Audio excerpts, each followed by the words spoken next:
Good morning, all. Welcome to Learners Academy. So, finally, we are at the last class of our chapter number 5. Chapter name was Arithmetic Progression. 8-10 दिन की classes में हमने पूरा chapter cover किया है and final question है SN formula का exercise number 5.3 का question number 20. We were dealing with the word problems of the exercise. Last question number 19 तक हमने किया था लॉग वाला क्वेश्चन. अभी क्वेश्चन नंबर 20 देखते हैं. ठीक है, तो क्वेश्चन नंबर 20 पहले एक बार क्वेश्चन नंबर 20 देखते हैं, उसके बाद फिर अगर आपके कुछ डाउट्स हैं तो राइट. ठीक है, तो कुछ क्वेश्चंस और करेंगे बट ऑफिशियली लास्ट क्वेश्चन है चैप्टर का. फिर अनऑफिशियली तो कोई अंत ही नहीं है, जितने कराओ उतने कम है. इन अ पटेटो रेस. तो एक पटेटो रेस है, कभी करिए स्कूल में पटेटो रेस? नहीं. क्या है इस पटेटो रेस के रूल्स देखते हैं. अ बकेट, बकेट देख रहे हो आप एक. A bucket is placed at the starting point. जो रेस का स्टार्टिंग पॉइंट है वहां पे एक बकेट प्लेस कर दिया गया, एक बाल्टी रख दी. ठीक है, which is 5 metre away from the first potato. इस बाल्टी से 5 मीटर दूर एक पटेटो रखा गया. ये जो डॉट्स देख रहे हो, डॉट्स, ये डॉट्स पटेटो है. ब्लैक डॉट्स देख रहे हो. सो ये पहला पटेटो है. तो कितना दूर है इस बकेट से? ये 5 मीटर की दूरी पर है. पहला जो है ना. ठीक है, अब आगे चलो. उसके बाद जो दूसरे पटेटोज हैं वो एक दूसरे से 3-3 मीटर की दूरी पर हैं. चेक करो, इक्वल डिस्टेंस पे है ना. देख रहे हो, पटेटो बड़े हो गए यहाँ आते आते. ठीक है, समझ आया. And the other potatoes are place 3 metre apart in straight line. और स्ट्रेट लाइन के अंदर बाकी सारे पटेटोज एक दूसरे से 3-3 मीटर अपार्ट यानी दूर प्लेस कर दिए गए हैं. और टोटल पटेटोज कितने हैं? There are 10 potatoes in the line. और यहां से लेके यहां तक ये टोटल कितने हैं? 10 पटेटोज हैं. How many potatoes are there? 10 potatoes are there. ठीक है, आगे बढ़ो. एक competitor starts from the bucket. अब ये रेस क्या है वो समझो. एक कॉम्पिटिटर है जो बकेट वाली पोजीशन पे स्टार्ट करेगा, इस जगह से स्टार्ट करेगा. देन व्हाट ही और शी विल डू, ये करेगा, भागेगा, पहला पटेटो पिक करेगा. ठीक है ना, picks up the nearest potato. जो सबसे पास में पटेटो इसको पिक करेगा. तो सबसे पास में पटेटो ऑब्वियसली पहला ही होगा, उसको पिक करेगा. पिक करके रन बैक विथ इट, उससे वापस बैक रन करेगा यानी वापस अपनी स्टार्टिंग पोजीशन पे वापस आएगा. Drops it in the bucket. और फिर उस जो बकेट जो पटेटो पिक किया है वो उसने इसमें आके क्या कर देगा? ड्रॉप कर देगा. समझ आया. फिर वापस दौड़ेगा. तो अब नियरेस्ट पहला पटेटो तो पिक हो चुका है. तो अब नियरेस्ट पटेटो सेकंड बार में कौन सा है बताओ? सेकंड वाला होगा नियरेस्ट. उसको उठाएगा, फिर ड्रॉप करेगा. फिर नियरेस्ट थर्ड हो जाएगा, उसको उठाएगा, फिर ड्रॉप करेगा. इस तरीके से ये सारे के सारे 10 पटेटोस उसको pick and drop, pick and drop, pick and drop करने. समझ गए. runs back to pick up the next potato, runs to the bucket to drop it in, and she continues in the same way until all the potatoes are in the bucket. तब तक वो भागती रहेगी जब तक कि सारे के सारे पोटैटोस बकेट के अंदर वापस ड्रॉप नहीं हो जाते. समझ आया? समझ आया? क्लियर. तो सवाल है what is the total distance the competitor has to run. तो वो जो कॉम्पिटिटर है उसको टोटल डिस्टेंस कितनी दौड़नी पड़ेगी सारे के सारे पटेटोस पिक एंड ड्रॉप करने के लिए. ठीक है. अब कोई ऐसे नहीं कह सकता कि सर पहला पटेटो लेने गई थी तो बगल में दूसरा भी था वो भी उठा लिया. वो गेम के रूल्स के बाहर है. एक बार में एक ही पटेटो पिक कर सकती है, और एक बार एक पटेटो पिक किया तो उसको ड्रॉप करने जाना पड़ेगा, फिर आना पड़ेगा दूसरे पटेटो. ठीक है, क्लियर हो गया. तो 10 पटेटोज हैं. तो हम क्या करेंगे, टोटल नंबर ऑफ टर्म्स कितनी हो जाएंगी? 10. ठीक है. पहले पटेटो को पिक एंड ड्रॉप करने के लिए कितनी डिस्टेंस रन करनी पड़ी वो हो जाएगा A1. दूसरे पटेटो को पिक एंड ड्रॉप करने के लिए कितनी डिस्टेंस रन करनी पड़ी वो हो जाएगा A2. तीसरे के लिए A3 एंड सो ऑन. ऐसे 10 पटेटोज हैं हमारे पास. और 10 है तो फिर हम अगर लास्ट टर्म निकाल पाते हैं तो ठीक है, अदरवाइज हमको टोटल डिस्टेंस चाहिए. तो टोटल डिस्टेंस के लिए हम क्या कर देंगे, सारे पटेटोज को पिक एंड ड्रॉप करने के लिए जितनी भी डिस्टेंस रन करनी पड़ी उनको जोड़ेंगे यानी 10 टर्म्स का सम यानी S10. क्लियर. शुरू कर दें. चलो जी स्टार्ट करो. क्या पेज बोलो. हिंट भी गिवन, हिंट नहीं लेते हम. हिंट की जरूरत पड़ेगी तब लेंगे. अभी हम मैंने आपको समझाया वो समझ में आ गया? बोलो. ठीक है, तो फिर समझ में आ गया तो without taking hint we will proceed. और फिर देख लेंगे वो क्या कहता है, उसका हिंट भी पढ़ लेंगे. एक बार देखें, पहले खुद ट्राई किया करो, फिर अगर आपसे नहीं हो तो फिर हिंट लिया करो. ठीक है. चलो, here a potato race is given.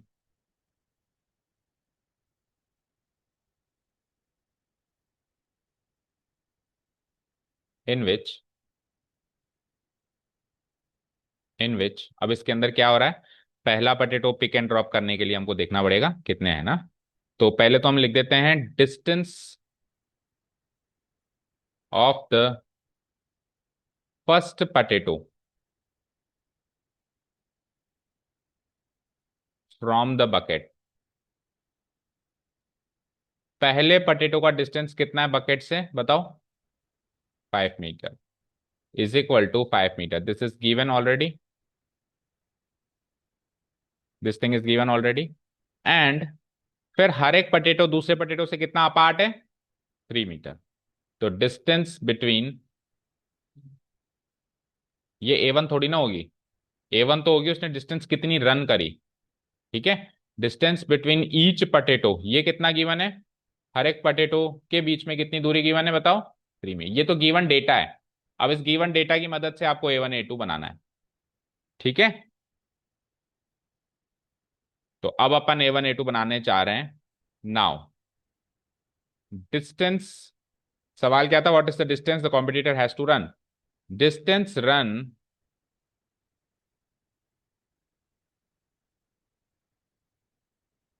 To pick and drop. Pick and drop दोनों है ना, जब तक एक पटेटो बकेट में नहीं जाता आपकी पहली टर्म खत्म नहीं हुई है, तो पिक भी करना है एंड ड्रॉप भी करना है।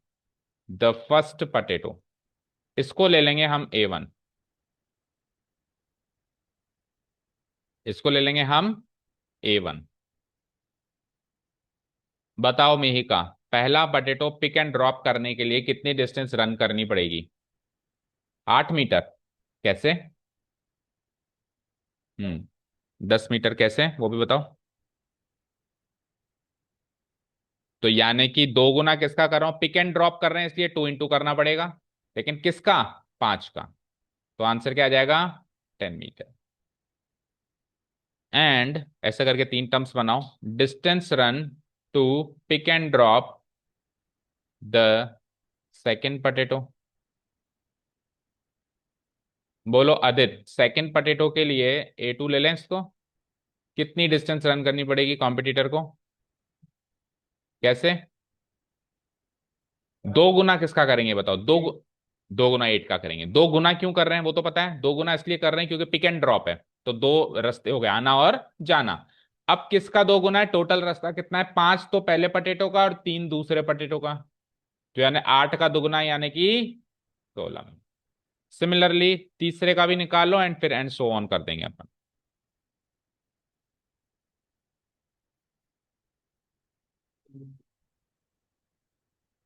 थर्ड पटेटो,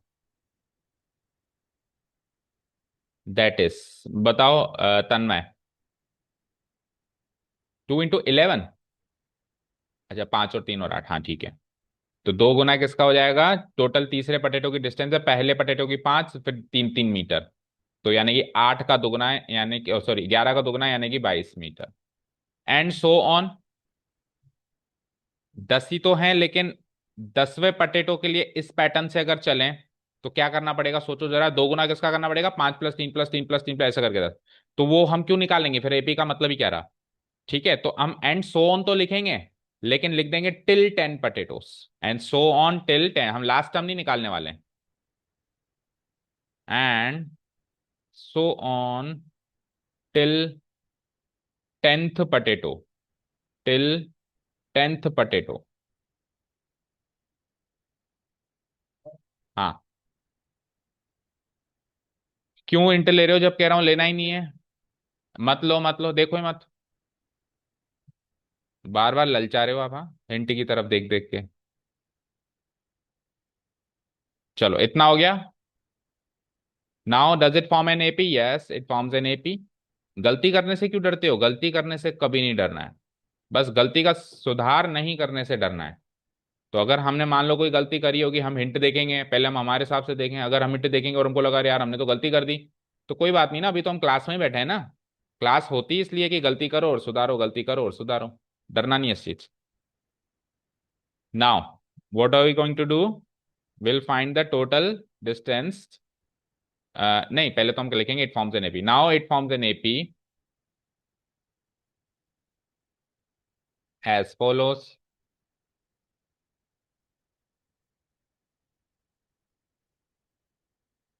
सो एपी की पहली टर्म क्या बनाई हमने, A1 10, दूसरी बनाई हमने 16, तीसरी बनाई हमने 22, एंड सो ऑन। आखिरी टर्म मुझे पता नहीं है, लेकिन मुझे ये जरूर पता है अप टू 10 टर्म्स है ये, 10 टर्म्स है ये पता है, 10वीं टर्म पता नहीं है लेकिन 10 टर्म्स है ये मुझे पता है ना। वेयर, निकाल लो वही एपी के एट्रीब्यूट्स, ए डी, जो भी हमको पता है ए डी, और नंबर ऑफ टर्म्स पता है। तो ए यानी A1, डी यानी A2 माइनस A1। A1 बोले तो 10, और A2 माइनस A1 कर दो तो 16 - 10 यानी कि 6 6 मीटर का कॉमन डिफरेंस होगा। क्योंकि देखो हर एक पटेटो 3 3 मीटर अपार्ट है, और आना और जाना मिला के 3 दूनी 6, तो हर एक पटेटो में जो डिस्टेंस रन की गई टोटल पिक एंड ड्रॉप के लिए, उसमें 6 6 मीटर का गैप आता रहेगा, और टोटल नंबर ऑफ टर्म्स 10 है ही। यहां तक डन, यहां तक डन एवरीवन। चलिए नाउ अब फाइनल आंसर कर रहे हैं हम। Total distance run by the competitor, by the competitor to pick and drop all the 10 potatoes, to pick and drop all the 10 potatoes, is given by, is given by S10। तन्मय बोलो कौन सा formula expand करेंगे। हाँ S10 के भी दो हैं, उसमें से कौन सा, ऐसे बताया करो, डी वाला या एल वाला। डी वाला। दोनों में डिफरेंस डी और एल का ही तो है, तो डी वाला करेंगे हम यहाँ पे, एल वाला नहीं करेंगे।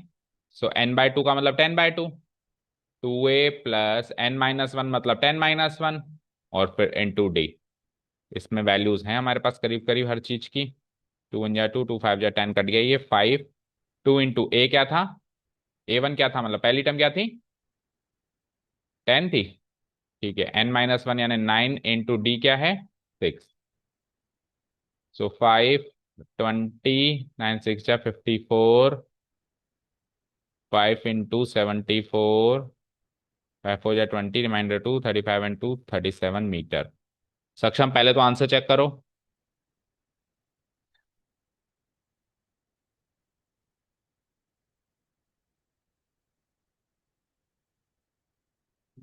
सही है। अब आपको बताओ इसमें कोई चीज समझ में नहीं आई हो हमारे सॉल्यूशन में, आ गई से।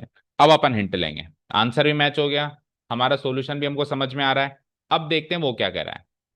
सो हिंट है, to pick up the first potato, to pick up the first potato and the second potato, the total distance run by a competitor is 2 into 5 plus 2 into 5 plus 3। ठीक है, यानी कि फर्स्ट पटेटो और second, यानी दो potatoes का इसने hint दिया है। फिर बाकियों का आप सोचते रहना, यानी दो पटेटोस का हिंट क्या दिया है इसने। फर्स्ट पटेटो का क्या हो जाएगा, 2 into 5, क्योंकि 5 मीटर दूर है, और 2 गुना इसलिए क्योंकि आना और जाना। सेकंड पटेटो के लिए क्या किया है, 5 मीटर और 3 मीटर, 8 मीटर दूर है, और 2 गुना इसलिए क्या है, वही आना और जाना। तो हमने भी तो यही किया है। तो कोई ऐसा कोई खास हिंट इसने नहीं दिया जो हमको नहीं पता चला। इतना मैथमेटिकल सेंस तो हमें भी था, हमने भी पता लगा लिया। ठीक है, सो ऑफिशियली आपका चैप्टर हो जाता है, सारे questions from all the exercises और द 3 एक्सरसाइजेस।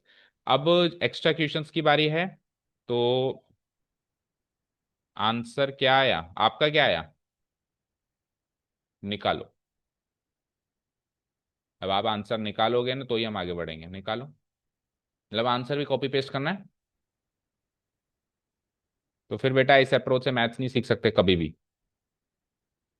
बस आ गया, मैच हो गया। ठीक है, हाँ जी।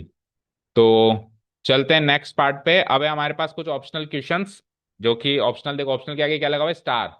क्या लगा हुआ है, स्टार, देख रहे हो स्टार। ये स्टार क्यों यूं ही लगा हुआ है क्या, इस स्टार का मीनिंग कहाँ है पता है आपको, नीचे। ये देखो स्टार, स्टार का मीनिंग पढ़ो, पढ़ो मिहिका। ठीक है, तो एग्जामिनेशन पॉइंट ऑफ व्यू से तो एक्सरसाइजेस नहीं है, बट हमारी पर्सनल अंडरस्टैंडिंग के लिए। कोई भी चीज एग्जाम से ओमिट हो जाएगी, कोर्स से ओमिट हो जाएगी, पर जिंदगी से ओमिट कभी नहीं होगी, कभी ना कभी तो आएगी है। आज छोड़ेंगे तो कल आएगी, कल छोड़ेंगे तो परसों आएगी, कभी ना कभी टकराएगी, फिर कहेंगे यार पढ़ लेते हैं। तो इसलिए इसके कुछ एक क्वेश्चन अपन देख लेते हैं। ठीक है, देखो, जो मुझे लगता है कि आप इजीली कर दोगे उसको मैं शॉर्ट में डिस्कस कर रहा हूं, और जो मुझे लगेगा कि इसको ढंग से करना है, जैसे कि पहला सवाल देखो, which term of this AP is its first negative term. ये हिंट हटाओ पहले एक बार। Which term of this AP is its first negative term. समझ में आया सवाल क्या है? आदित्य, सवाल समझ में आया? बताओ क्या कहता है। पहली नेगेटिव टर्म होगी। तो पहले तो हमको ये सोचना है इसमें नेगेटिव टर्म आएंगी भी कि नहीं आएंगी। तो पहले तो डिसाइड करो इसमें नेगेटिव टर्म आ सकती हैं क्या, कभी ना कभी, क्योंकि ये डिक्रीज हो रही है, डिक्रीजिंग एपी में आ सकती है। तो कभी ना कभी, कभी ना कभी, कभी ना कभी कोई नेगेटिव टर्म पहली आएगी, फिर उसके बाद एक बार पहली नेगेटिव टर्म शुरू हो गई तो फिर नेगेटिव टर्म्स ही चलती रहेंगी। तो पहली बार इसकी नेगेटिव टर्म कौन से नंबर पे आई, 10वें नंबर पे आई, 20वें नंबर पे आई, ऐसा सवाल है। सवाल समझ आया? हाँ, तन्मय बताओ क्या करेंगे, हिंट दो। फिर करना तो उसको अपने आप है, क्योंकि ये इतना ज्यादा मुश्किल सवाल नहीं है, बट आप हिंट दो। क्या करेंगे इसको सॉल्व करने के लिए, पहली नेगेटिव टर्म कैसे निकालेंगे? पहली नेगेटिव टर्म कौन सी है ये नहीं निकालना है, पहली नेगेटिव टर्म का सीक्वेंस क्या है वो निकालना है, कि 10th है कि 12th है कि 7th है कि कौन सी। क्योंकि विच से सवाल जब भी होता है तो हमको सीक्वेंस बताना होता है, ये हमने चैप्टर के स्टार्टिंग से सीखा है।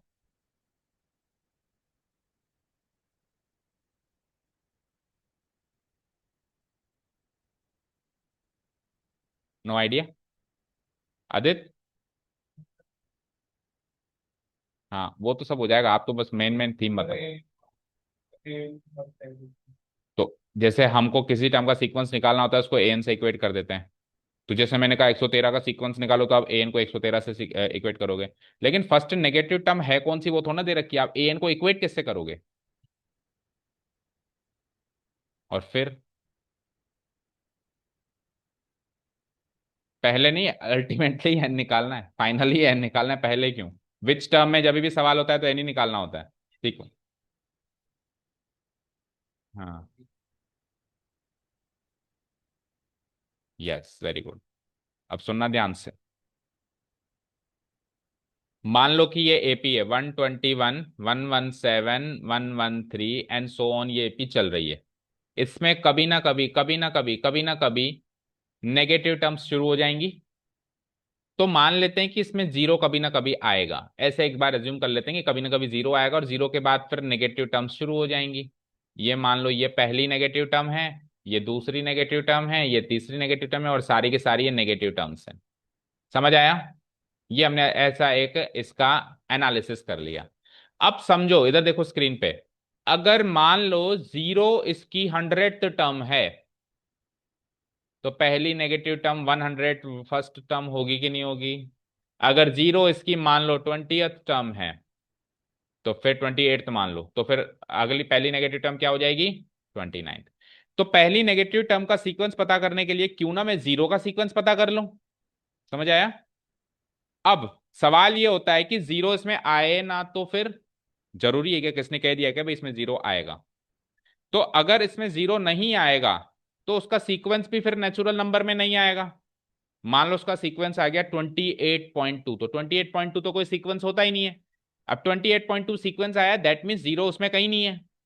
नहीं है ना? तो आप ये तो मानते हो जीरो उसमें कहीं नहीं है, पर इसके इधर एक पॉजिटिव नंबर और इसके इधर एक नेगेटिव नंबर होगा। ये तो मानते हो? बोलो भाई। 28.2 नंबर पे जीरो आएगा, तो 28.2 ऐसा तो कोई नंबर होता ही नहीं है। तो 28वीं टर्म तो पॉजिटिव होगी, ये मानते हो? और बीच में कहीं ना कहीं जीरो आना चाहिए, जो कि है नहीं, तो पहली नेगेटिव टर्म क्या हो जाएगी? 29th हो जाएगी उस केस में भी। तो हमारा थीम क्या बन गया, लॉजिक क्या बन गया इसको सॉल्व करने का, कि हम इस एपी में जीरो का सीक्वेंस निकालने बैठेंगे। किसका सीक्वेंस निकालने बैठेंगे? जीरो का। अब जीरो का जब हम सीक्वेंस निकालने बैठेंगे तो दो बातें होंगी, या तो नेचुरल नंबर आएगा या नेचुरल नंबर नहीं आएगा, या तो आएगा या नहीं आएगा। अगर नेचुरल नंबर आता है तो उसमें +1 करते ही जो अगला सीक्वेंस होगा वो पहली नेगेटिव टर्म हो जाएगी। और अगर नेचुरल नंबर नहीं आता है तो उससे जस्ट अगला सक्सीडिंग इंटीजर लेना पड़ेगा। मतलब अगला जो इंटीजर है, जैसे 28.2 से अगला इंटीजर क्या है? 29।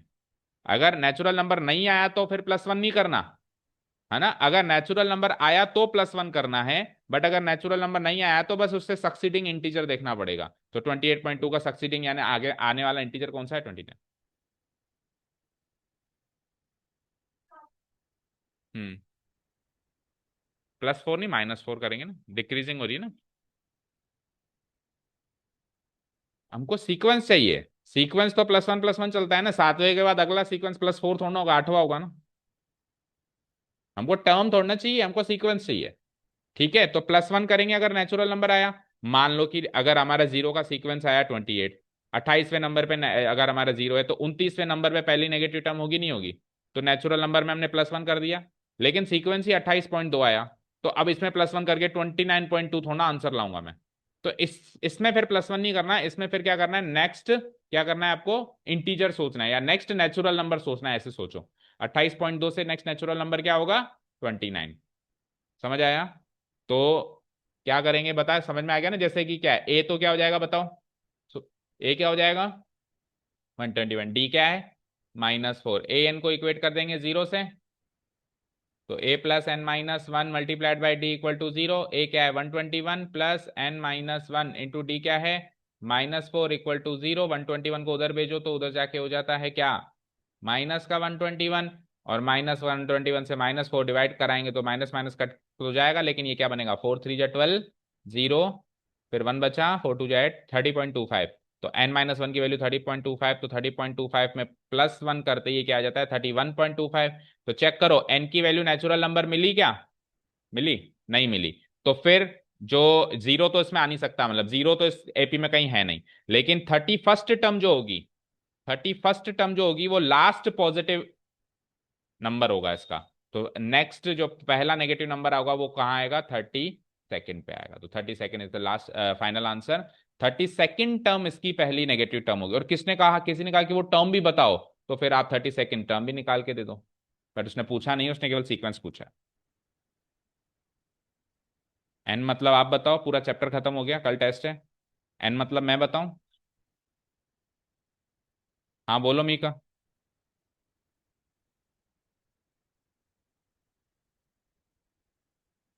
सीक्वेंस निकालने के लिए आप क्या करते हो, किसकी वैल्यू निकालते हो, डी की, तो ए की। जैसे मैंने कहा इस टर्म का सीक्वेंस निकालो, तो आप क्या निकालते हो, एन ही तो निकालते हो। ए एन तो उसकी वैल्यू होती है, एन सीक्वेंस होता है, उसने सीक्वेंस पूछा है तो एन की वैल्यू निकाल दी हमने। ठीक है, चलो सेकंड देखो। अब सेकंड तो बहुत ही ज्यादा सरल है, ये तो अपने आप ही करना भाई। थर्ड और सेवंथ टर्म का जो सम है वो 6 है, और उसका प्रोडक्ट 8 है।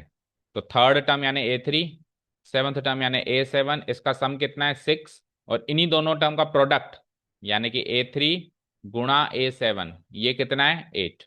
तो ये दो इक्वेशंस गिवन है, एक में इनका सम है, एक में इनका, एक में सम गिवन है दो टर्म्स का, एक में इनका प्रोडक्ट गिवन है। तो दो टर्म से हम दो इक्वेशन बना देंगे ए और डी में, और सॉल्व करके ए भी आ जाएगा, डी भी आ जाएगा, दोनों आ जाएंगे। और मतलब इन दोनों को सॉल्व करेंगे तो ए और डी आ जाएगा। ए और डी आने के बाद जो भी उसने पूछा है, find the sum of the first 16 terms. Sum of the first 16 terms बोले तो S16 आपको निकालना है। हो जाएगा, ट्राई कर सकते हैं, इसमें कोई खास नहीं है ना। दोनों की आप A3 और A7 दोनों इक्वेशंस में एक्सपेंड कर देना, तो ए और डी की दो इक्वेशंस बन जाएंगी। हाँ, क्या,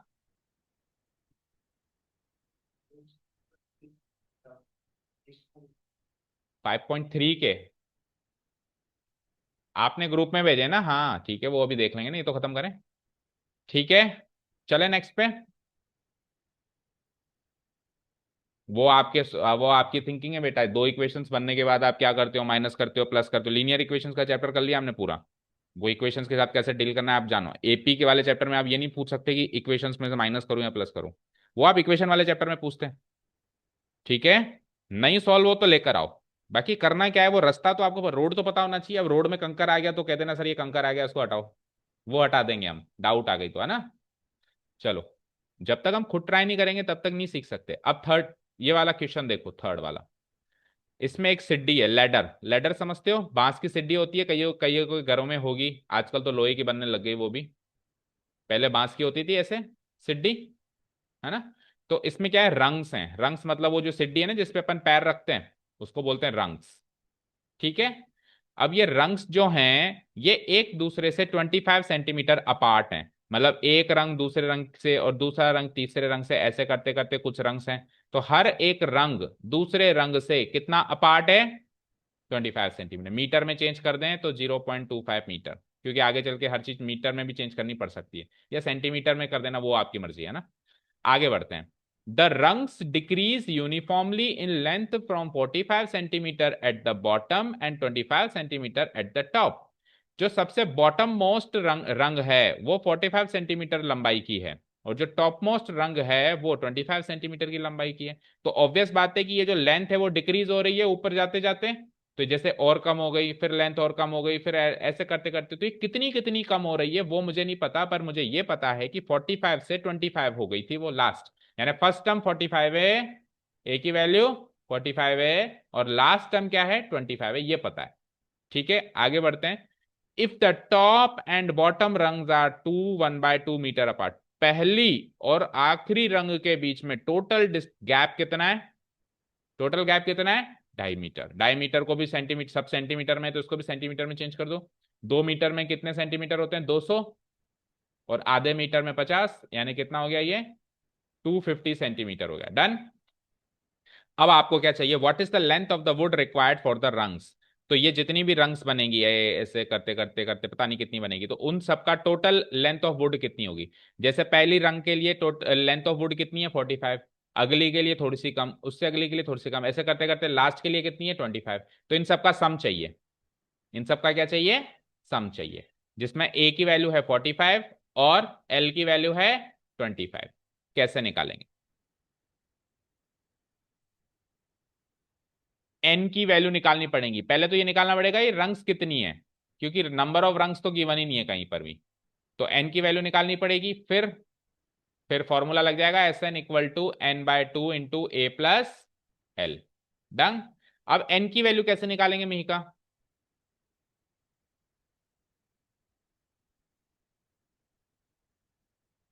ये टोटल कितनी रंग्स हैं ये कैसे निकालेंगे? कोई कहता है कि सर मुझे तो सिटी में देखो कितनी रंग्स दिख रही हैं। कितनी दिख रही हैं? एक, दो, तीन, और फिर आखिरी चौथी, चार ही दिख रही हैं। तो बीच में डॉट डॉट डॉट है। डॉट डॉट डॉट का मतलब क्या होता है कि बीच में कुछ और है। आदित्य कैसे निकालेंगे total number of rungs?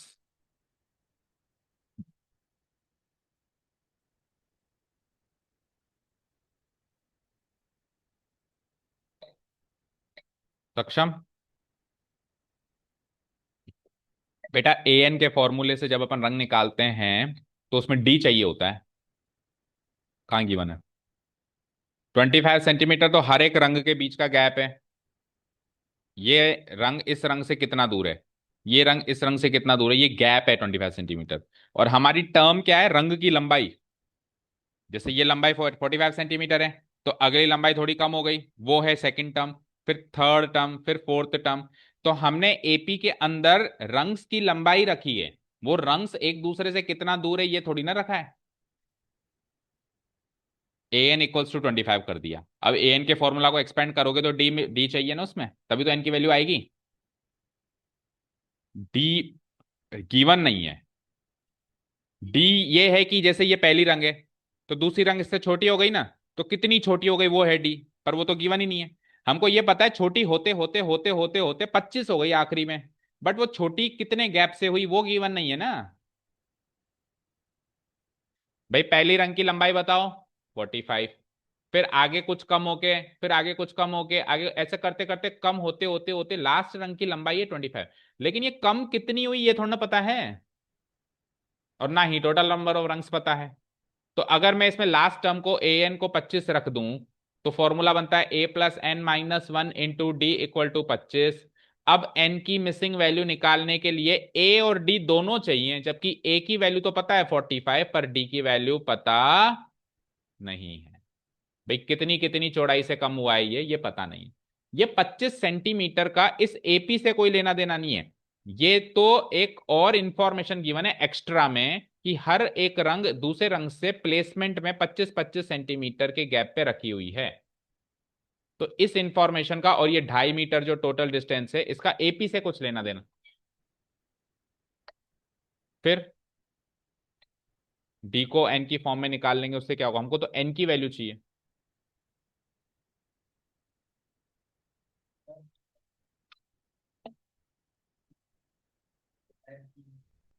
S कहाँ गिवन है? एस ही तो निकाल। 250 SN कहाँ गिवन है? SN फिर पूछा क्या है? पूछा क्या है? सवाल क्या है? SN ही तो पूछा है बेटा। SN गिवन होता तो फिर पूछता क्या?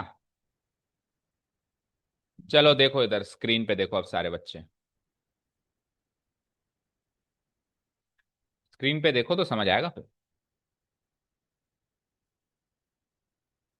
भाई ये एपी सबने सेट कर दी, यहां तक तो कोई डाउट नहीं है ना किसी को? ये एपी सेट हो गई, यहां तक तो कोई डाउट नहीं है। पहली टर्म क्या है बताओ? बोलो। ए।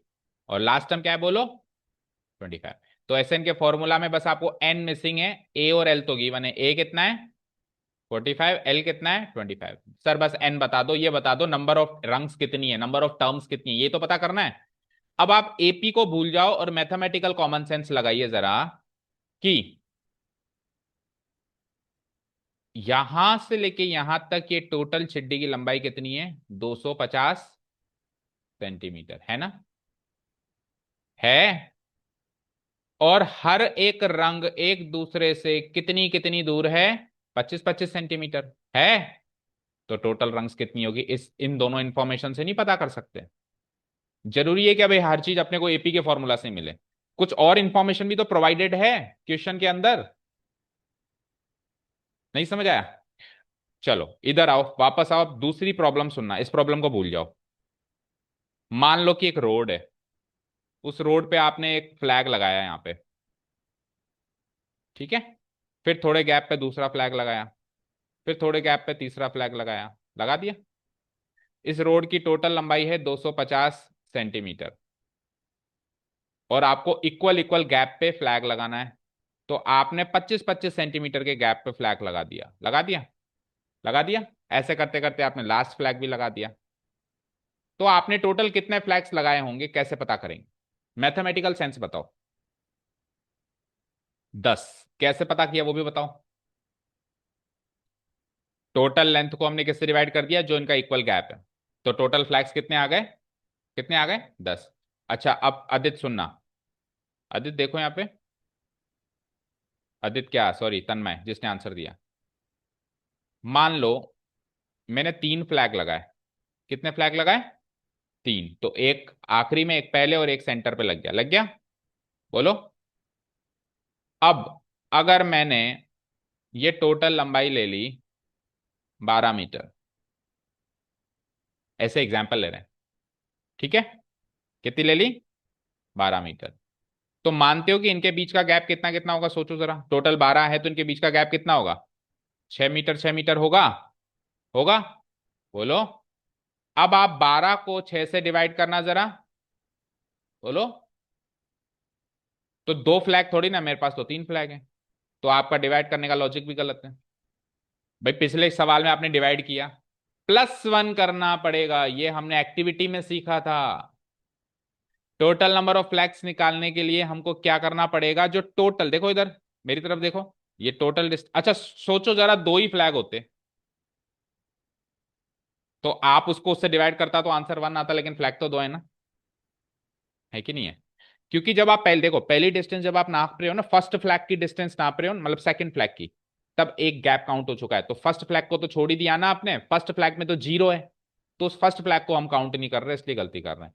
तो अब क्या समझे आप? टोटल सारी बात का सार इतना है कि टोटल जितना गैप है उसको आप इक्वल इक्वल गैप से डिवाइड कर दो, लेकिन +1 लास्ट में कर दो, तब पता चलेगा कि कितने पिलर, कितने फ्लैग, कितने रंग उसमें लगे हुए हैं, जो भी आप ऑब्जेक्ट ले रहे हो। अब सवाल पे वापस चलें।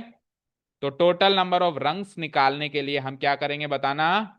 नंबर ऑफ रंग्स जिसको हमने n के दिया, ये निकालने के लिए हम क्या करेंगे? टोटल डिस्टेंस कितनी है इसमें? 250 सेंटीमीटर। हर एक के बीच में कितना कितना गैप है? 25 सेंटीमीटर, लेकिन साथ में +1। तो 250/25, 10 + 1, 11 रंग्स होंगे। How many rungs will be there? 11 rungs. N को 11 पुटअप करो और आंसर निकाल दो। 11/2, 45 + 25, तो 11/2 इंटू 45 + 25 कितना होता है? 70। 35, 11 × 35, 9×5 = 55, 533 एंड 5 385 मीटर आंसर। बोलो क्लियर है क्या सवाल? क्लियर है? चले नेक्स्ट पे। Okay, let's go to the next question. ये मेरी बुक में तो गलत लिखा हुआ है, हो सकता है बाद की बुकों में इन्होंने क्या करा था, मॉडिफाई कर दिया था। ये मेरी बहुत पुरानी बुक है, तो ये 250/25 कर रखा है ना, नंबर ऑफ रंग्स निकालने के लिए, इसके साथ +1 भी होगा। आपकी बुक में शायद मॉडिफाई कर दिया, चेक करो, हिंट में कर रखा है ना, तो आपने वहीं से देख के बताया था +1, मतलब सोच के बताया था। ठीक है, हाँ जी। अब क्वेश्चन नंबर 4 क्या है, बड़ा ही अतरंगी सा क्वेश्चन है इसको, इससे पहले 5 को डिस्कस करो, फिर लास्ट में 4 को लेते हैं ना। और हालांकि 5 भी थोड़ा डिफिकल्ट है, लेकिन 5 फिर भी थोड़ा एक बार के लिए समझ में आ जाएगा। 4th तो ऐसा लगेगा कि क्या ही बोल रहे हैं सर, है ना। चलो एक बार 5th देख लेते हैं ना। स्मॉल टेरेस है, फुटबॉल ग्राउंड, फुटबॉल ग्राउंड या कोई भी स्पोर्ट्स खेलते हो या देखते हो तो उसके ग्राउंड पे आप कभी गए होंगे, तो इस तरीके से टेरेस बना रहता है, यानी कि वो चीज बनी रहती है जहां पे स्पेक्टेटर्स यानी ऑडियंस बैठती है।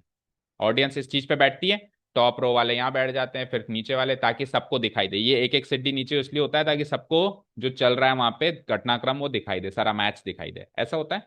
आप कभी आईपीएल वगैरह देखने गए हो तो वहां पर भी ऐसे बने रहते हैं, बस फर्क इतना है वहाँ कुर्सियां होती हैं, यहाँ पे जो लोकल ग्राउंड होते हैं वहां पे जमीन पे बैठना होता है। ठीक है ना, देखा होगा आपने स्कूल में। अब सुनो ध्यान से, कितनी स्टेप्स हैं इसमें? ये 15 स्टेप्स हैं, 1 2 3 4 5 ऐसे करके टॉप तक 15 स्टेप्स हैं। हर एक स्टेप जो है 50 मीटर लंबी है। लंबाई कहाँ है इसमें, इस फिगर के अंदर लंबाई कहाँ है? ये लंबाई है 50 मीटर, ये लंबाई है इसकी स्टेप की, 50 मीटर, 50 50 50 50 50। हर एक स्टेप कितनी लंबी है? 50 मीटर। अच्छा, built of solid concrete, solid concrete मतलब सीमेंट मिट्टी, इससे वो बनी हुई है, सीमेंट रोड़ी बजरी जो भी होता है उससे, वो सॉलिड कंक्रीट से वो बनी हुई है।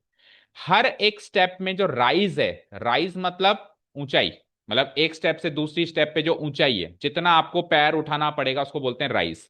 तो आप पहले स्टेप से दूसरी स्टेप पे पैर उठाएंगे तो कितना मीटर ऊपर आपको पैर उठाना पड़ेगा, राइज कितना है? 1/4 मीटर, जिसको अपन डेसिमल में कहें तो 0.25 मीटर। और ट्रेड का मतलब होता है जो आप उस पर पैर रख रहे हो तो उसकी चौड़ाई, सीढ़ी की चौड़ाई। कई कई बार कहते हैं ना कि ये सीढ़ी इतनी पतली है कि मेरा पैर ही नहीं रख पा रहा हूं मैं इस पे, पैर बाहर जा रहा है, सीढ़ी पतली है, तो वो जो चौड़ाई है ना जिस पर अपन पैर रख रहे हैं, ठीक है, उसको बोलते हैं ट्रेड। ट्रेडमिल सुना होगा ना, ट्रेडमिल पे कुछ लोग डाइटिंग करते हैं, रनिंग करते हैं, ट्रेडमिल मतलब वही होता है। ठीक है, उसकी चौड़ाई कितनी है? 0.5 metre. Calculate the total volume of the concrete required to build the terrace. तो इस प्रकार के टेरेस को बनाने के लिए टोटल कितना वो मटेरियल चाहिए, रोड़ी बजरी जो भी चाहिए, उसका वॉल्यूम निकालो। अब आप एक चीज समझो बेटा, ये जो भी ऑब्जेक्ट है ये एक 3D ऑब्जेक्ट है, ये तो मानते हो आप, है कि नहीं है बताओ? तो 3D ऑब्जेक्ट में 3 डायमेंशन, लेंथ ब्रेड्थ हाइट होती है। तो एक बार अपन क्विकली इसमें लेंथ का है, ब्रेड्थ का है और हाइट का है वो डिसाइड करते हैं। तो किसी भी एक सिड्डी को पकड़ लो, या तो नीचे नीचे वाली को पकड़ लो या ऊपर ऊपर वाली को, उससे ज्यादा समझ आएगा। जैसे मैंने ऊपर ऊपर वाली को पकड़ ली लेट्स से, तो ऊपर ऊपर वाली जो सिड्डी है उसमें लेंथ क्या है? ये नहीं, कहाँ है? ये लेंथ है, देखो, बोलो। ये है ट्रेड जिस पर मैं पैर रखूंगा, तो इसको ब्रेड्थ भी बोल सकते हैं या ट्रेड भी बोल सकते हैं। तो ये कितना है, लंबाई कितनी है बोलो? 50 मीटर। ट्रेड कितना था? 0.5 मीटर था शायद। 0.25 तो राइज था बेटा, ऊंचाई थी, है ना। और ये राइज कहां पर है? राइज ये रहा, देखो, ये देख पा रहे हो आप ऊंचाई? तो ये जो राइज है ना यहां से लेके यहां तक, ये राइज कितना है? 0.25। ऐसे करके कहां तक?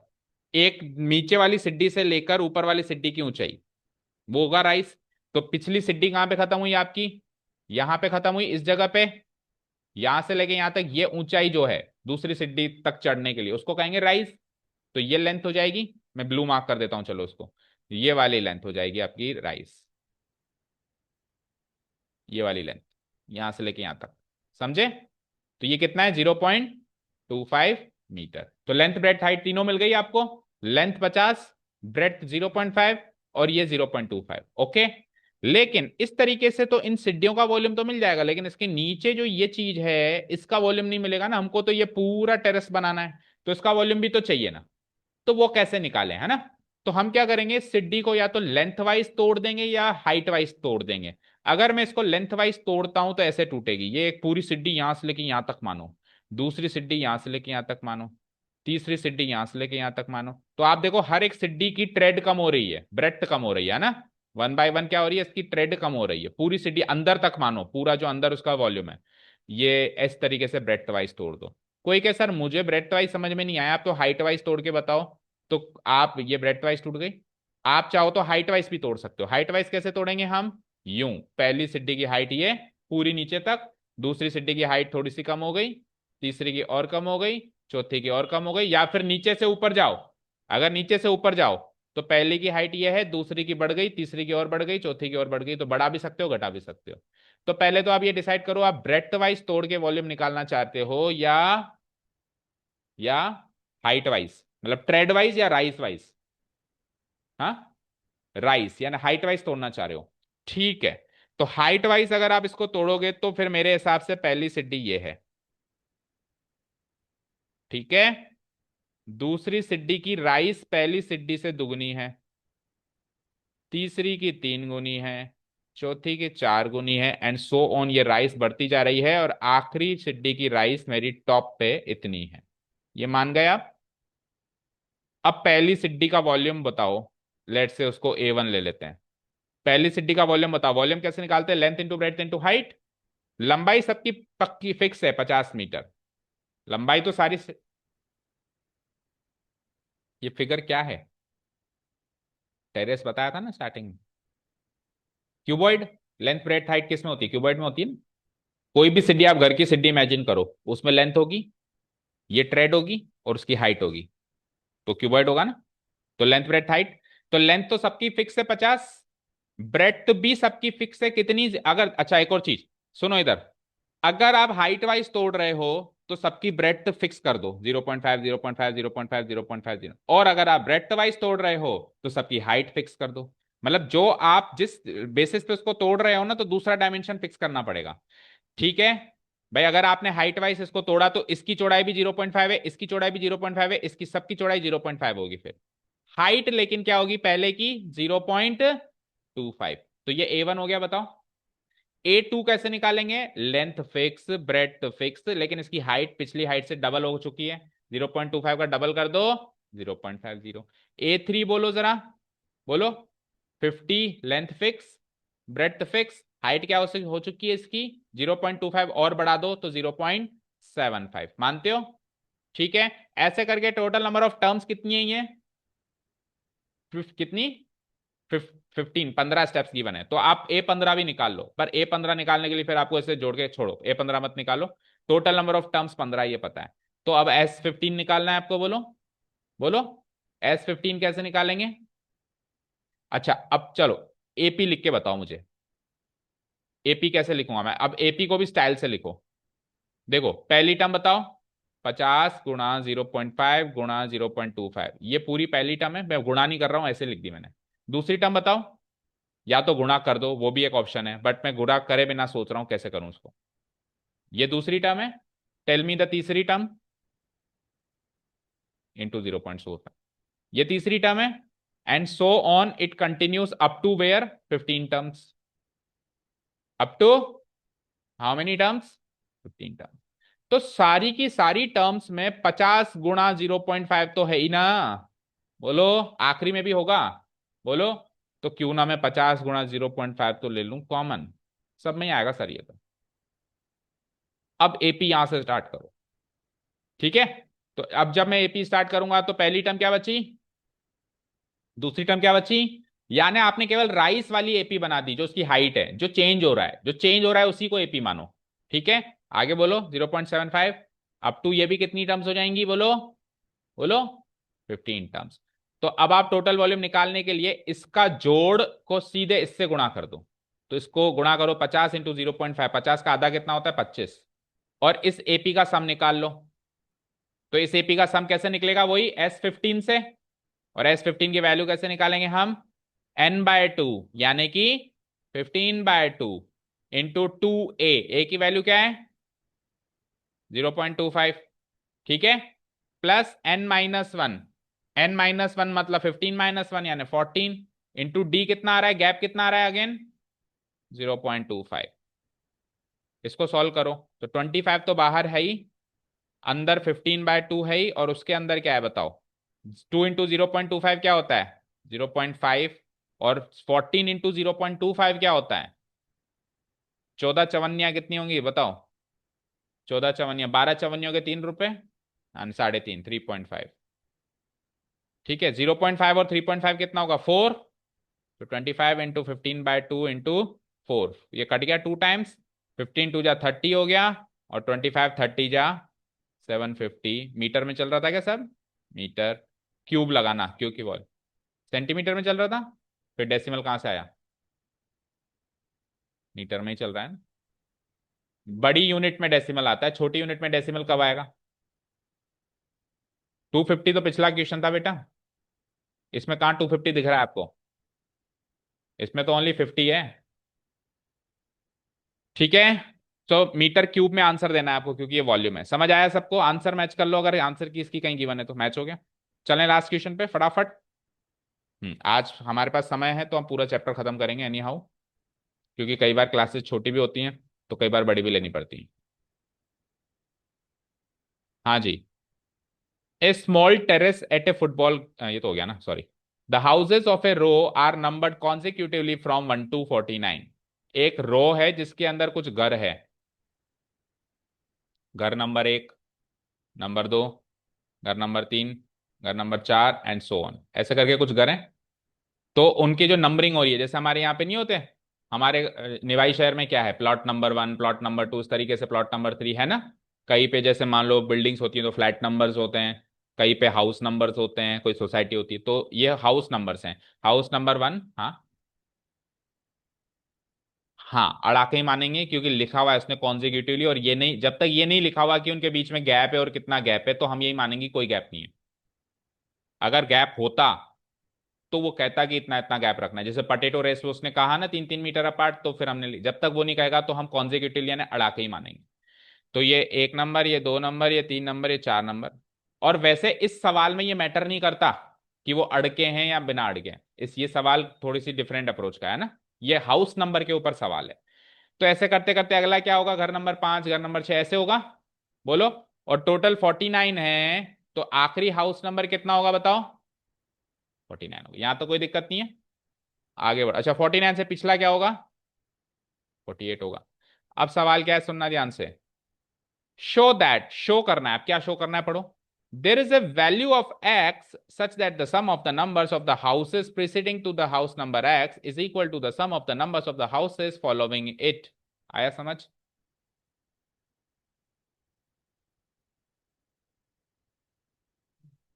बताओ, आदित्य बताओ, और बाकी सारे बच्चे सुनो।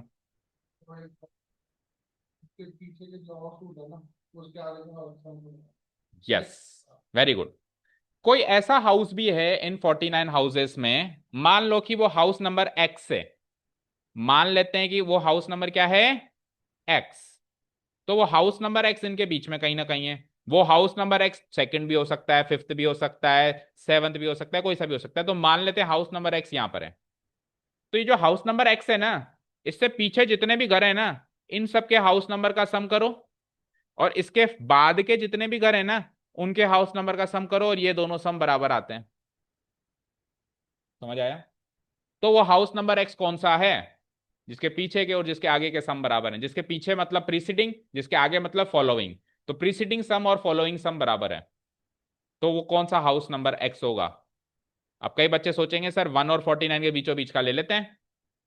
तो 1 और 49 के जस्ट बीचों बीच का कौन सा नंबर होता है, बता सकता है कोई? नहीं बता सकता? 25।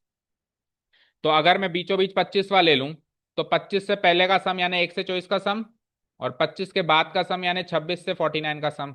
बट आप जोड़ के देख लेना बेटा, 1 से 24 का सम 26 से 49 के सम के बराबर नहीं होता। ये सम इससे ज्यादा होगा इस सम के मुकाबले। हमको बराबर चाहिए। 1 और 49 को जोड़ो, एवरेज ले लो ना, एवरेज लेना नहीं आता, जोड़ के आधा कर दो। सेंटर पे पहुंचना नहीं आता, जैसे मान लो हम एक लाइन में खड़े हैं, हम कहे सेंटर पे जाओ, तो पहले और आखिरी को जो उसका एवरेज लेना है, सेंटर पे पहुंचने के लिए एवरेज लेना है। अर्थमेटिक मीन चैप्टर भी आएगा हमारा, तो उसमें क्या कर देंगे, जोड़ के डिवाइडेड बाय 2। क्लियर? अब लेकिन ये सेंटर वाला घर वो एक्स वाला घर नहीं होगा बेटा, ये गलत है आंसर, अगर इस तरीके से सेंटर पे पहुंच के करें, क्योंकि 25 से पहले आता है 1 से 24, और 25 के बाद है 26 से 49। तो ये 26 से 49 का जोड़ोगे ना आप, 26 प्लस 27 प्लस 28 प्लस 29, और इधर 1 से 24 जोड़ोगे ना, 1 प्लस 2 प्लस, तो ये वाला सम ज्यादा आएगा। इतना मैथमेटिकल सेंस तो लग रहा है ना कि ये सम उससे काफी ज्यादा आएगा। हमको तो बराबर चाहिए ना। अब बराबर करने के लिए सोचो जरा, एक्स को पीछे खिसकाएं या आगे खिसकाएं? आगे ही जाएगा, ताकि उधर का सम थोड़ा छोटा हो और इधर का सम थोड़ा ज्यादा हो। इन लोगों को ज्यादा कर दो आप, ताकि इनका सम बढ़ जाए, और उन लोगों से थोड़े से घर छीन लो, ताकि उनका सम छोटा हो जाए। यही करना है ना। तो आएगा तो आगे, लेकिन कौन से नंबर पे आएगा ये नहीं पता। तो अब अपन क्या कर लेंगे, इसको एक एपी मान लेंगे। तो एपी मानेंगे तो पहली टर्म 1, 2, 3, 4, 5, सो ऑन, बीच में कहीं एक्स भी आएगा। तो जब एक्स आएगा तो एक्स से पिछला क्या होगा, कोई बताएगा? x-1 आएगा। उससे पिछला जाओ तो x-2। अच्छा, एक्स से अगला क्या आएगा? ऐसे करके x+2 x+3, और ऐसे करते करते करते करते कहीं ना कहीं 48 आएगा, और लास्ट 49 पे ये एंड होगा, ये पक्का है। तो ये एपी समझ में आ रही है सबको? ये एपी समझ आ रही है, बोलो। इस एपी की पहली टर्म क्या है? इस एपी का कॉमन डिफरेंस क्या है? एक एक का गैप है, नेचुरल नंबर सीरीज है। लास्ट टर्म भी पता है मुझे, और नंबर ऑफ टर्म्स भी पता है मुझे, क्योंकि जितनी टर्म्स हैं, क्योंकि नेचुरल नंबर चल रहा है, तो तीसरी टर्म 3 होगी, सातवीं टर्म 7 होगी, आठवीं टर्म 8 होगी। तो मेरे को नंबर ऑफ टर्म्स भी पता है, और मेरे को ये भी पता है आखिरी टर्म 14। तो इतना तो पता है। अब करना क्या था साहब? करना ये था, इस डिटेल को एक बार हटा रहा हूं, कि एक्स से पीछे, अब एक्स पे मैं ब्लॉक लगा देता हूं, भैया एक्स तू खड़ा रहना, तेरे पीछे वालों का सम बता। एक्स से पूछेंगे तेरे पीछे वालों का सम बता, एक्स से पूछेंगे तेरे आगे वालों का सम बता, और दोनों को इक्वेट कर देंगे। इक्वेट करके जो एक्स की वैल्यू आएगी वही आंसर है। तो एक्स से पीछे वालों का सम कैसे निकालेंगे? एक्स से पीछे आखिरी नंबर क्या है? x-1। यानी कि आपको 1 से लेकर x-1 तक का सम चाहिए, बोलो। तो 1 से लेके x-1 तक का सम, यानी S x-1, some of x-1 terms हो गई है। मुझे बताओ, अगर 5 तक का सम चाहिए होता तो s5 लिखते, तो आपको कहां तक का चाहिए? यहां तक का चाहिए, तो एस x-1 हो जाएगा। अब यहां से लेके यहां तक का सम कैसे निकालें? तो देखो, कभी भी हम एसएन फॉर्मूला लगाते हैं, इधर देखो मेरी तरफ, सब लोग इधर देखो, जब भी हम एसएन फॉर्मूला लगाते हैं, तो वो एसएन फॉर्मूला आपको पहली टर्म से सम निकाल के देता है ना। जैसे मैंने कहा S10, तो पहली टर्म से 10 टर्म का सम होगा। मैंने कहा S20, तो पहली टर्म से 20 टर्म का सम होगा। तो एसएन फॉर्मूला हमेशा आपको पहली टर्म से ही सम निकाल के देता है। कभी भी एसएन फॉर्मूला बीच का सम निकाल के दे सकता है क्या? मैंने कहा 21वीं टर्म से 30वीं टर्म का निकालो, तो 21वीं टर्म से 30वीं टर्म है तो 10 टर्म्स, लेकिन उसको S10 से नहीं निकाल सकते, क्योंकि S10 से तो पहली से 10वीं टर्म का सम आएगा, 21वें 30वीं टर्म का सम नहीं आएगा। तो एसएन फॉर्मूला काम करता है फर्स्ट से सम में, बीच में से काम नहीं करता है। तो हमको तो चाहिए बीच में से, हमको तो x+1 से लेकर और 49 तक सम चाहिए। तो कोई बताएगा, अगर मेरे को बीच का गैप का सम निकालना है तो कैसे निकालें? तो उसका एक तरीका है, पहली से लेके यहां तक का सम निकालो, और उसमें यहां से लेके यहां तक का सम माइनस कर दो, तो इसका सम आ जाएगा। तो पहली से लेके 49 टर्म्स का सम को मैं कहूंगा S49, माइनस पहली से लेके यहां से सम चाहिए, तो इससे पीछा कौन है? एक्स है, तो एस एक्स इसमें से माइनस कर दो। तो S x-1 तो x से पीछा वाला सम है, और S49 माइनस एस एक्स ये आगे वाला सम है। इन दोनों को करना है इक्वेट, यानी S x-1 equal to S49 minus S x. इन फॉर्मूला को एक्सपेंड करके जो x की वैल्यू आएगी वही मेरा फाइनल आंसर होगा। S x-1 को कैसे एक्सपेंड करेंगे, मिही का बताओ। S x-, हम्म हम्म इंटू, इसको ब्रैकेट भी लगा दो, हाँ, इंटू 2, ए है 1, ठीक है, वेरी गुड, प्लस x-1, बस -1, वेरी गुड। x-1 तो उसी में ही है, एक n-1 और करते हैं ना अपन, इंटू डी कितना है? डी भी 1 ही है। हो गया फॉर्मूला एक्सपेंड। S49 तो बड़ी आसानी से कर दोगे आप, 49/2, 2 × 1, प्लस 49 - 1 क्या होता है? 48, और D1 है। माइनस एस एक्स को भी करना है, एस एक्स को फॉर्मूला को एक्सपेंड करो Aditya, x/2 multiply 2 × 1 plus x -1, D है ना मेरे पास, क्या है डी? 1। अब इस पूरी इक्वेशन में केवल x है तो x सॉल्व हो जाएगा ना, करें।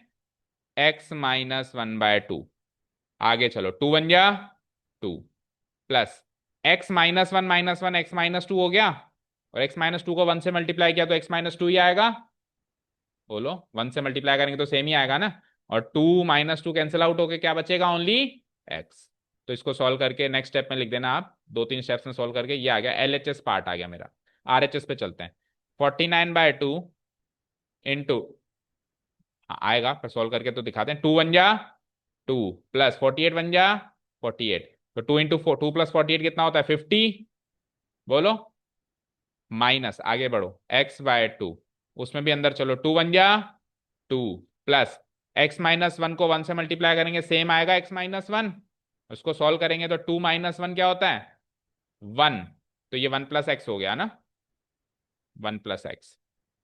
अब 3 टर्म्स है पूरी इक्वेशन में, तीनों का 2 उड़ा दो, 2 2 2, भाई पहली टर्म ये, दूसरी टर्म ये, तीसरी टर्म ये, तो तीनों का 2 LCM आ गया ना, उड़ा दो। ठीक है, अब बचा क्या, x-1 इंटू एक्स, मल्टीप्लाई करो, x इंटू एक्स क्या होता है, और x इंटू -1 क्या होता है, और 49 इंटू 50 करो, 0 5 9 45, रिमाइंडर 4, 5 हो जाए 20 एंड 4 240 24। ठीक है, इधर आओ, x को 1 प्लस एक्स से मल्टीप्लाई करो तो x1 जा, लेकिन बाहर माइनस है तो अगेन माइनस ही आएगा, x into x, x square, done, clear. अब दूसरी, दोनों जगह देखो माइनस एक्स भी मिल गया, कैंसिल आउट कर दो, बराबर मिल जाए बिल्कुल सेम साइन के साथ तो खत्म। अब इधर एक्स स्क्वायर है, इधर -x² है, तो -x² को उधर पहुंचाओ तो +x², तो x² मिलके 2x², इधर क्या बचा, 2450, तो x² की वैल्यू 2450 डिवाइडेड बाय 2 क्या आएगा, 1225। तो x² की वैल्यू अगर 1225 है तो x की वैल्यू क्या बन जाएगा, इसका रूट, और 1225 का रूट याद है किसी को, 35, रूट कह रहा हूं, 35 होता है इसका रूट, 35 का स्क्वायर होता है 1225, करके देखो, बताया था मैंने आपको, जो 5 से एंड होता है ना उसका स्क्वायर करना कैसे करते हैं, 3 इंटू 3 से अगला नंबर क्या होता है 4, और 5 का स्क्वायर 25, तो 3 4 जा 12, 12 25, ये ट्रिक बताई थी है ना। तो 12 25 का रूट क्या हो जाएगा, 35, यानी 35वें घर से पहले का सम 35वें घर से बाद के सम के बराबर हो गया, यानी 1 से 34 जोड़ोगे ना, अब 1 + 2 + 3 + 4, और फिर 35 के बाद 36 + 37 + 38, इस तरीके से जोड़ोगे ना 49 तक, तो ये दोनों सम आपको बराबर मिलेंगे, जोड़ के देख लेना चाहे घर पे। ठीक है, अब इसके सक्षम के 2 3 क्वेश्चन हैं छोटे छोटे से, ये भारी भरकम सा काम कर लिया, तो अब सक्षम वाले क्वेश्चंस आपको ज्यादा भारी नहीं लगेंगे, तो फटाफट से देख लो उसको भी, टेलीग्राम पे भेजेंगे बेटा।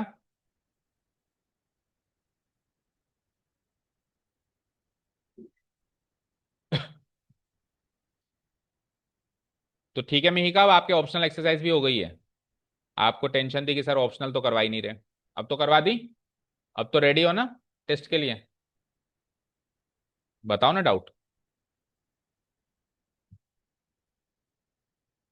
बोलो क्या डाउट है।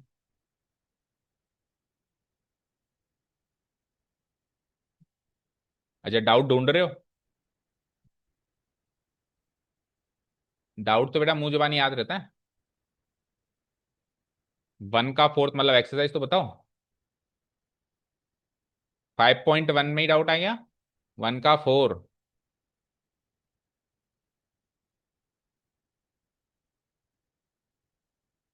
कहाँ गई 5.1, ये, इसमें तो बस ये बताना है ना कि ये एपी है या नहीं है, तो पहली दूसरी तीसरी टर्म निकालते जाओ। Amount of money in the account every year when ₹10,000 is deposited at the compound interest eight 8% per annum. तो पहले साल 10,000 पे हैं, A1 10,000, ठीक है, दूसरे साल क्या हो जाएंगे, 10,000 में 8% रेट ऑफ इंटरेस्ट जोड़ दो, मतलब 10,000 में क्या जोड़ दो, 8% ब्याज जोड़ दो, तो 8% ब्याज जोड़ो जरा, कितना हुआ, 10,000 प्लस इसका 8% निकालो, 800 रुपये जुड़ गया, यानी सेकेंड ईयर पे आपके बैंक में 10,800 हो गए। फिर तीसरी टर्म निकालो, तो 8% और जोड़ दो, तो 10,800 तो पहले ही थे, इसमें 8% और जोड़ दो, 8% निकालना नहीं आता किसी का, 8/100 इंटू किसका निकाल रहे हो आप, जितने बैंक में पैसे रखे हुए हैं उसका 8% जोड़ो। तो पहले पैसे कितने रखे हुए थे, 10,000, तो 10,000 का 8% जोड़ दिया। अभी सेकंड टर्म में पैसे कितने बन गए आपके, 10,800, तो आपने 10,800 का जोड़ दिया।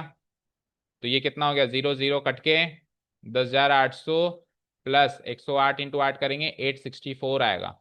इसको जोड़ेंगे तो क्या आएगा, 11,664, 11,664, राइट। तो ये हो गई तीसरी टर्म। अब आप तीन टर्म से देखो कॉमन डिफरेंस बराबर नहीं आएगा आपका, तो ये it does not form an AP. चलो, ये टेलीग्राम पे आ गए हम। ग्रुप में ही डालें या पर्सनली भेजा है, ग्रुप में। क्या सिंपल इंटरेस्ट में एपी बनेगी, ये हम मैंने हमेशा, बिल्कुल। ये क्या सवाल है भाई, थोड़ा क्लियर तो भेजते।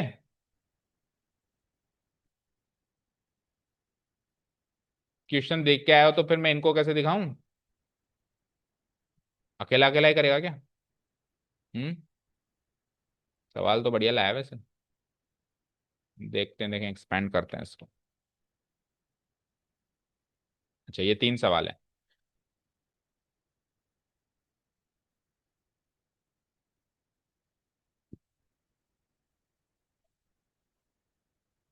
ऑब्वियस बात है, इसी चैप्टर है क्या भाई।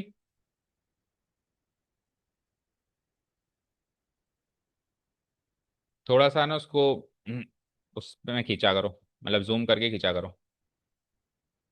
अब इसको बड़ा करेंगे तो शायद इसके वो पिक्सल्स वगैरह ना फट जाएं।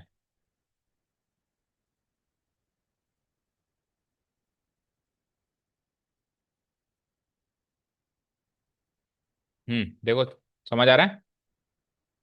डिटरमाइन के दिख रहा है मुझे तो, so that k² + 4k + 8, 2k² + 3k + 6। अब देखो डेटा तो क्लियर नहीं है, धुंधला है, तो एक बार समझ लेते हैं होगा कैसे, फिर डेटा तो जो भी आएगा कर सकते हैं। 3k² + 4k + 4 are 3 consecutive terms of an AP, ये तीन लगातार टर्म्स हैं किसी भी एपी की।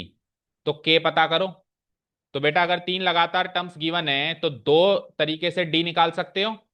एक बार डी कैसे निकालोगे, इसमें से इसको माइनस करके। एक बार डी कैसे निकालोगे, इसमें से इसको माइनस करके। और डी तो सेम ही होता है, दोनों को इक्वेट कर देना, के आ जाएगा, के। ठीक है, तो डी निकालने के लिए A2 - A1 करेंगे, या फिर A3 - A2 करेंगे। तो A2 - A1 करेंगे तो 2k² में से k² गया तो k², 3k में से 4k गया -k, और 6 में से 8 गया -2। तो यहां से तो मेरा ये डी निकला। और A3 - A2 करो, तो 3k² में से 2k² गया अगेन k², 4k में से 3k गया सिंगल के, और 4 - 6 -2। ठीक है, इन दोनों को इक्वेट कर दो। क्या अलग आ रहा है, के की वैल्यू निकालनी है ना, अलग हमको ये चेक नहीं, कहाँ अलग आ रहा है। के की वैल्यू निकालोगे, पुट करोगे, जब तो पता चलेगा सेम है कि अलग है। ये कॉमन डिफरेंस सेम आ रहा है या अलग आ रहा है, इसका डिसीजन तब तक नहीं कर सकते जब तक के की वैल्यू नहीं है। न्यूमेरिक होता तो हम डिसीजन लेते ना। और हमको ये चेक नहीं करना कि ये अलग आ रहा है, हमको ऑलरेडी गिवन है कि एपी में, तो हम दोनों को, हमको इन दोनों को इक्वेट करना है और वहां से के की वैल्यू चाहिए। तो k² खत्म, -k को उधर भेज दो 2k, और -2 भी खत्म, तो 2k की वैल्यू 0, तो के की वैल्यू 0 है बेटा। के की वैल्यू 0 रखते ही ये एपी में चेंज हो जाएगा। देखो, के की वैल्यू 0 रखते ही ये टर्म बन जाएगी 8, ये टर्म बन जाएगी 6, ये टर्म बन जाएगी 4, तो बन गई ये एपी 864। ठीक है, नेक्स्ट क्वेश्चन। क्या कॉन्जिक्यूटिव नहीं है, ये कोई सी भी टर्म मान लो उससे अगली आएगी, और ये कोई सी भी मान लो उससे अगली आएगी। कॉमन डिफरेंस 2 2 का है ना। कॉन्जिक्यूटिव पहली से स्टार्ट हो ऐसा तो जरूर थोड़ा ना, कॉन्जिक्यूटिव मतलब किसी भी एपी में तीन लगातार टर्म्स ही हैं। क्यों 7 8 9 लगातार नहीं होती क्या, seventh term, eighth term, ninth term भी तो लगातार हो सकती है। और चलो फर्स्ट सेकंड टर्म भी तो हो सकती है ना, ये किसी एपी की पहली टर्म ये नहीं हो सकती क्या, क्या सारी एपी 1 से ही स्टार्ट होती है क्या। गलत आ रहा है क्या, 8। अरे क्या एपी नेचुरल नंबर्स ही होती हैं, एपी कह रहा हूं, नेचुरल नंबर्स थोड़ी ना कह रहा हूं, एपी। इसमें कहीं लिखा हुआ है कि भाई natural numbers, 3 consecutive terms of an AP, ऐसा नहीं लिखा 3 कॉन्जिक्यूटिव नेचुरल नंबर्स, ये एपी नहीं बनेगी क्या भाई। हाँ, ठीक है, समझ आया? नेक्स्ट देखो। हाँ, ये देखो क्या है। In an AP S n equal to what, 3n² + 5n, an = 164। Find the value of, अच्छा ये ए के है, ए के क्या है ये, क्या हो गया, हैंग हो गया, स्क्रीन भी रुक गई क्या, देखना। क्वेश्चन के साथ वायरस भेजा था क्या? चलो ऐसे ही डिस्कस करो ओरली। देखो, ये एस एन है 3n² + 5n, और ए के है 164, तो फाइंड द वैल्यू ऑफ के। कैसे निकालेंगे? एस एन के फॉर्मूला से कोई भी टर्म निकालने का तरीका देखा था हमने, याद है? कैसे निकालते हैं? S n - 1। एस एन के फॉर्मूला से ए एन निकालने का फॉर्मूला सीखा था ना? कैसे?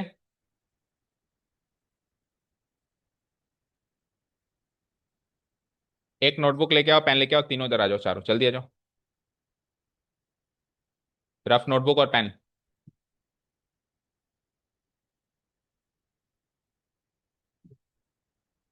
हम्म।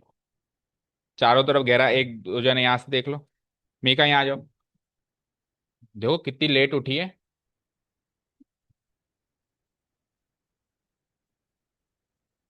एस एन है 3n² + 5n।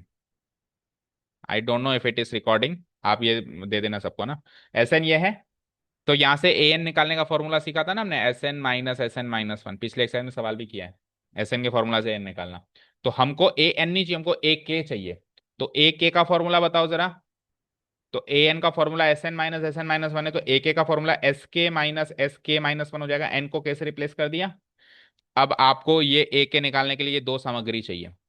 तो एस एन से एस के निकालो, और फिर एस एन से ही एस के - 1 निकालो। एस के बोलो क्या होगा, एन को के से रिप्लेस कर दूं, 3k² + 5k, और के - 1 से रिप्लेस कर दो के को अब। तो के - 1 का होल स्क्वायर प्लस 5 × के - 1, इसको सोल्व कर दो। के - 1 का होल स्क्वायर k² - 2k + 1, और ये 5 × और सोल्व करो। 3 × k², 3k² -6k +3 +5k - 5, this is equal to 3k² -6k + 5k gives me -k +3 -5 gives me -2। ये आ गया फाइनली एस के - 1। अब ए के निकालने के लिए क्या करेंगे, एस के में से एस के -1, एस के ये है, यानी कि 3k² + 5k है, माइनस एस के - 1 क्या है, 3k² - k - 2। बाहर माइनस है, ब्रैकेट लगा दिया मैंने। तो 3k² से 3k² माइनस हो जाएगा। 5k में से माइनस माइनस प्लस, तो 5k + k 6k, और माइनस माइनस प्लस तो +2।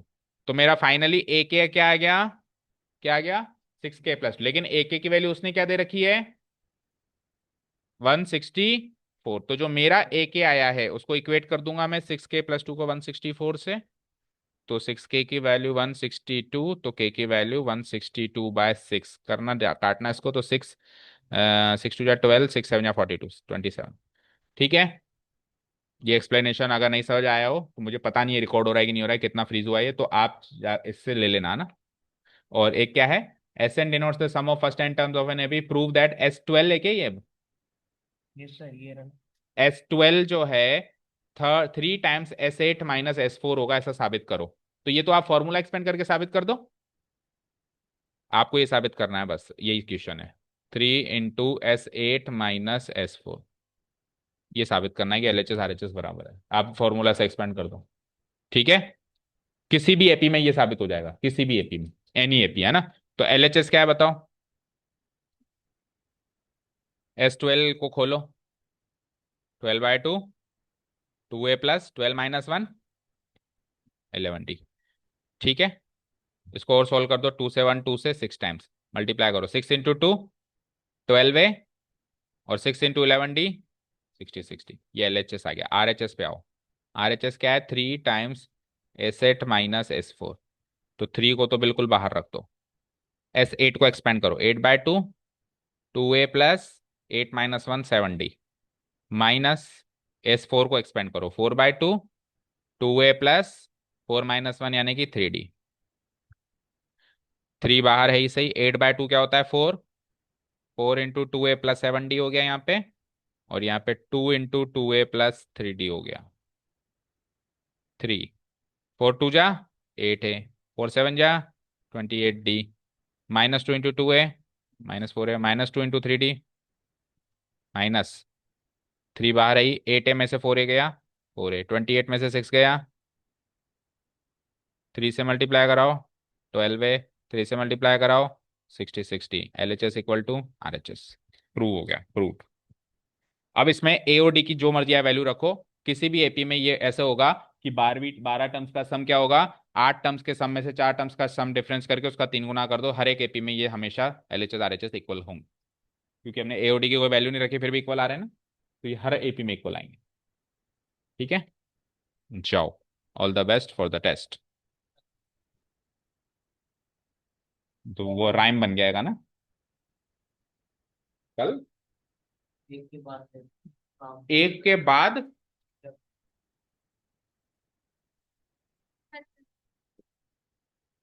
मत लो, एक या दो के बाद क्यों? मंडे को लेंगे अब। मंडे कब है? तो फिर क्या करेंगे 29-30 को? ऐसे मजा नहीं आता ना यार, जब तक पुराना हिसाब पेंडिंग नहीं है, जब तक नया हिसाब पेंडिंग। फिर आप पता है इस तरीके से पढ़ाई करोगे ना, तो ना इधर के रहोगे ना उधर के रहोगे, फिर आपको अगले चैप्टर में दिमाग ही नहीं लगेगा। पता है क्यों? आपके माइंड में एक बात रहेगी, और यार सर टेस्ट लेने वाले हैं, तो आप घर जाके जो पढ़ाया है वो तो रिवाइज करोगे नहीं, और वो पुराने चैप्टर का रिवीजन करने बैठोगे तो उसका छूटेगा। ऐसे तो हर एक चैप्टर में एक एक चैप्टर पेंडिंग चलता रहेगा। परसों लेंगे, कल की छुट्टी है, मैं छुट्टी दे रहा हूँ, पढ़ा नहीं रहा हूँ, लेकिन परसों टेस्ट लेके ही अगला चैप्टर स्टार्ट करेंगे। ठीक है? Is this thing clear to each and everyone? जो छुट्टी पे उनको बोल देना कि कल भी छुट्टी पे रहें, और परसों बढ़िया मचक के टेस्ट के लिए रेडी हो गए हैं। चलो, thank you so much for listening to us. Have a nice day, keep learning. तो कल क्यों आएगा? आज ही आ जाएगा अगर आना होगा तो कल सुबह आ जाना फोन करके मेरे टेलीग्राम पे। आप मेरे को मैसेज करोगे, मेरा नंबर सेव होगा ना कमल सर, कमल सर पे मुझे मैसेज कर दो, मैं आपको ग्रुप में जोड़ दूँ। आपका नाम और वो लिख के तो बुलाओ एक बार। क्या नाम है इसका? मीका। हाँ जी राजू जी आओ। नाम और क्लास लिख के भेजना। हाँ जी राजू जी। अभी बच्चे ही कम आ रहे हैं, तो मैंने कहा भाई बच्चे ही नहीं है तो यहाँ नीचे फिर 8 6 पंखे चलते हैं, 6 पंखे चलाएंगे। क्या डिसाइड किया? आप अभी कुछ पूछ रहे थे, कुछ जवाब सुने में नहीं चलेगा। अगर हो तो फोन करना है। ठीक है, फोन करके, और कल सुबह आना है 7 8 बजे जब भी मैं पाऊंगा। ठीक है, लेकिन फोन आज ही कर देना है कि कल डाउट है, तो उस हिसाब से मैं मॉर्निंग का प्रोग्राम सेट करूंगा। ठीक है? नहीं, सबको क्यों आना है? जिसको डाउट है उसी को आना है, सबको क्यों आना है? हाँ जी।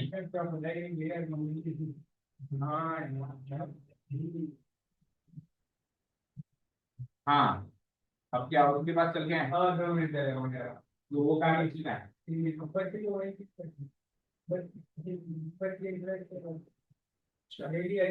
नहीं, बच्चे देख तो गई थे यहाँ पे।